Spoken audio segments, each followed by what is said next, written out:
Okay, I forgot to record this when I was doing this yesterday, but basically I'm replacing 2 frets here and also the first fret here.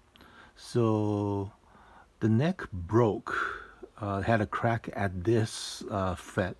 So there's kind of a step because basically I put 2 neck pieces together and they didn't perfectly align. I didn't like that the fretboard height was different because then it didn't have a flat place for the fret to rest. So I was kind of sanding it down to make it flush, right? And actually it sanded down pretty easily. Basically, acrylic I think sands pretty easily. The bigger step was here at I think this is the 19th fret. And this is where the neck was completely broken off into 2 pieces. So everything else made it pretty well, except the fretboard surface did not. So if you look at it, the fret comes, well, the fretboard, you could tell it's straight, and then it kind of dips down in here and comes back up, right? Right here, there's a dip down. So this is what happened when I sanded it down. I didn't realize how big of a dip it was. At that time, but when I put the frets, the original fret back in, basically everything is fretting out on the 20th fret or the 21st fret. The 20th fret, 2019 20th fret was also low at certain points. So basically I'm going to take care of it. So since the height is lower, let's see.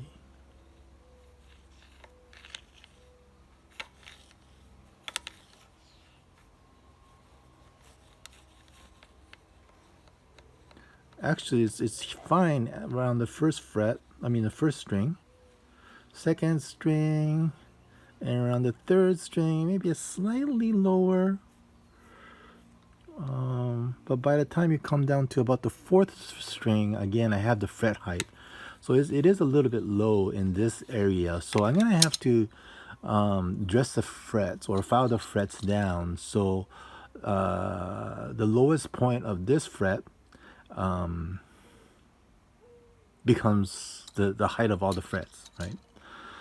So what I did was I actually did get bigger frets.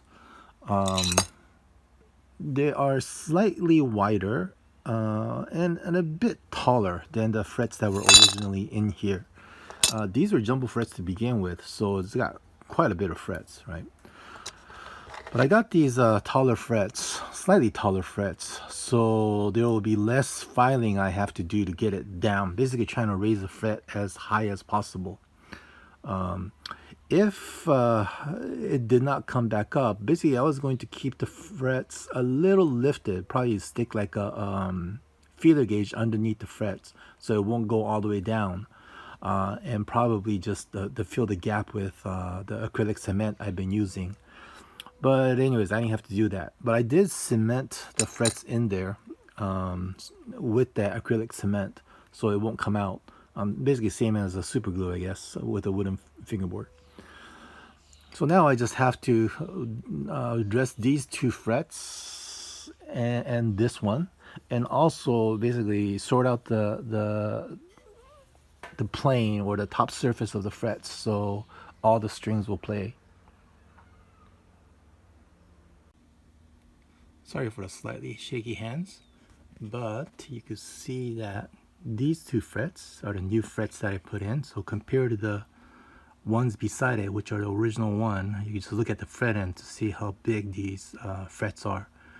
Once you sort of cover the ends, if you look at it from the top, you can't really see that it's a different size fret.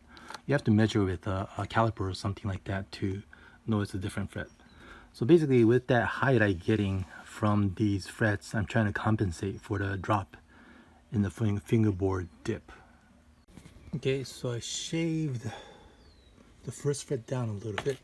Basically putting with a Sharpie color on the top of the fret so I could see how much I am actually filing off the top. All right.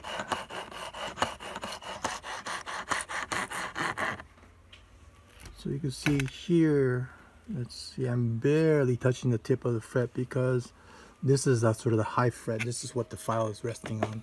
So I'm going down too much on this, so being very light. But you can see that the flat is pretty flat. The top is pretty flat. Basically, it's a curved top, and you're just cutting the top down so the frets will be equal height. So once I took the high part with the thread, with the file, basically color the top again and then go over it. So this is a 12-inch radius fretboard. This is 400 grit sandpaper, and basically just going across it to see all the high spots, right? Taking it out. And kind of doing partial refret. So I'm only doing the sort of lower frets right now, trying to sort out the issue with the first fret. Okay, so probably after about an hour of filing, this was the low fret, right around here. So you could see that it's just a very thin sliver at the very top, but I was finally able to get it flat. Yeah, I need to maybe need a little bit more work over here. So anyways, I was able to overcome the dip in the fingerboard by using tall frets. I did sand it or file it quite down, but it is a very, very big jumbo tall fret. So there's plenty of frets left that I could dress it and make it into a nice crown at the very top. Okay, here I was trying to finish up on the ChIbanez logo. The sticker, it is a sticker, but it's a very, very thin foil sticker. So I was concerned that it would get all scratched up. So I sprayed about 3/4 of lacquer on it. And the problem with that, of course, it protects the logo, but you get the orange peel effect on this very, very flat and smooth headstock. So basically I did it, went around very gently around the logo. So around the logo you could still see a little bit of orange peel, and then I buffed it out, and it looks, I guess, okay. Not perfect, but this guitar was not meant for perfect. So I'm almost done with this guitar, and so I thought I'd kind of do a review. This is like a $450 guitar. You could buy it on Alibaba, and I think sometimes on eBay. It is green glowing gem, ChIbanez Jem. So how good is it?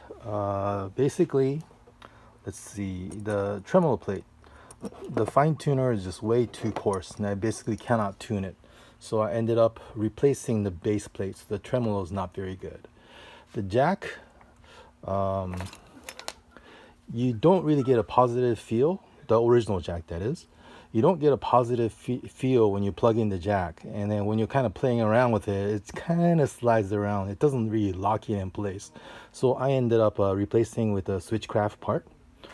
The switches, the volumes, and this switch, nothing wrong with that. Let's see, the pickups, as you saw potentially in the early video, the front pickup not potted, the wire very loose. I don't know if you can see this. Basically moves around.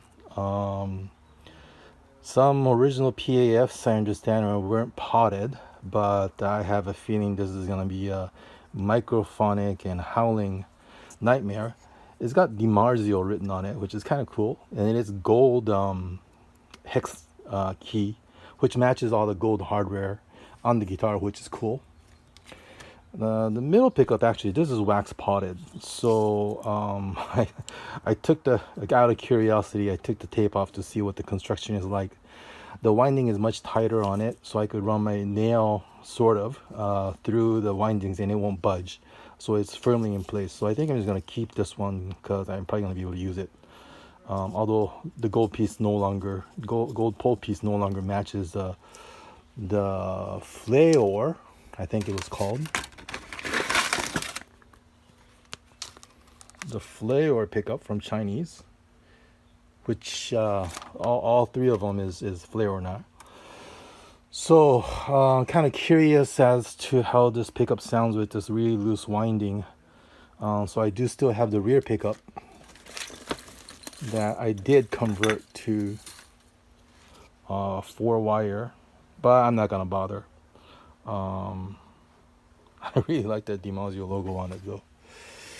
So basically the pickup went, all the wirings, no problem with it, except, you know, with the red wires, orange wires, yellow wires, and all that kind of thing. For a skeleton guitar where you could see through, it didn't look too tidy, so I replaced it with all the black wires, and then I made the shortest possible wiring to basically clean it up. And finally, the tuners, Chinese cheap Goto or Shala look-alike tuners. Basically quite a bit of backlash. I don't know if you could see this. No grease in the can, and you could actually see this thing move around. There's a significant amount of back. I can't do this with one hand. I should get a microphone or a tripod, but see, this is the thing moving around. For this, it is a play around guitar, not a serious guitar, so I'm just going to leave it because I do have the fine tuners to tune it. So once I get this up to pitch and I lock it down, you know, I don't need these tuners anymore, so I'm going to live with it. But anyways, so if you do want to make this a serious guitar, tuners needs to go, the trem needs to go, pickup probably needs to go,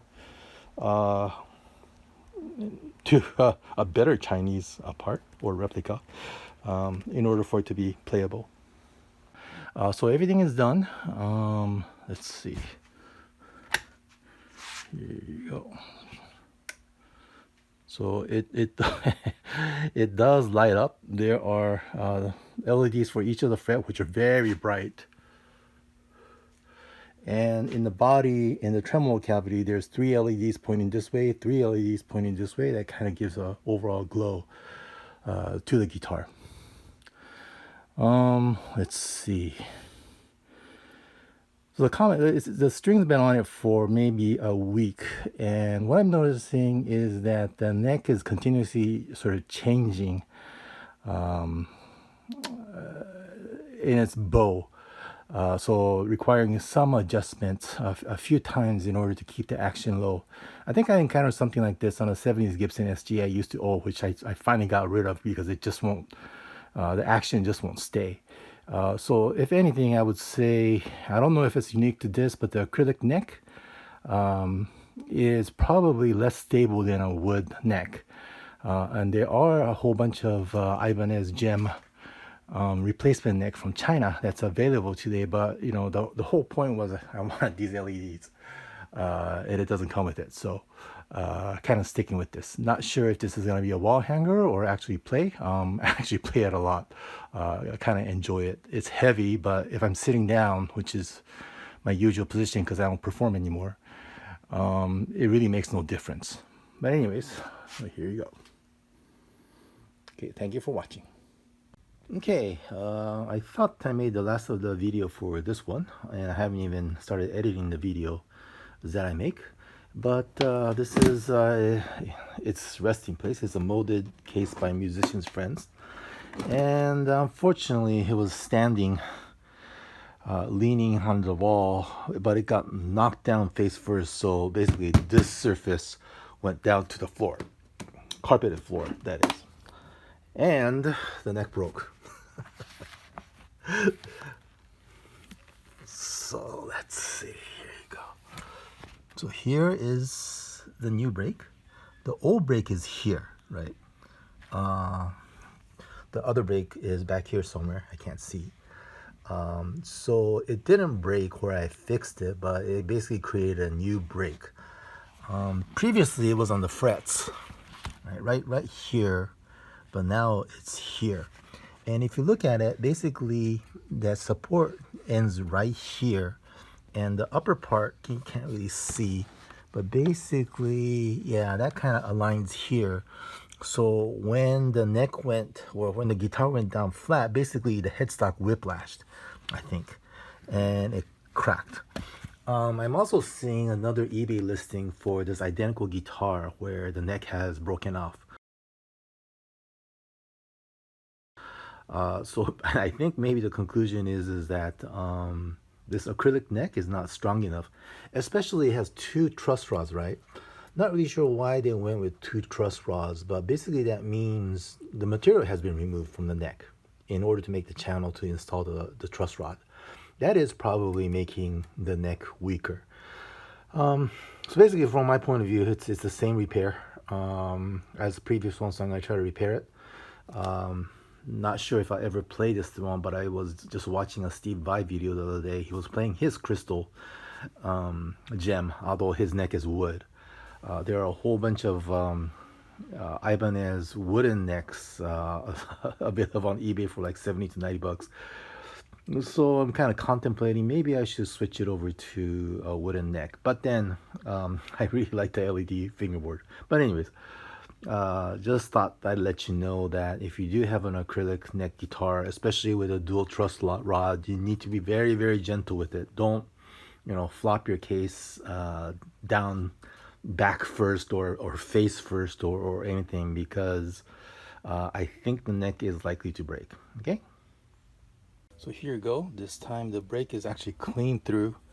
The fingerboard is broken off. I think basically the truss rod, I could pull it off, but I don't want to. The truss rod channel is kind of holding it. So if you look at the neck, you can see the whole thing move around. There's quite a step here, so I'm just gonna clamp it down and then use that acrylic glue, and hopefully it'll stick back together like the rest of the guitar.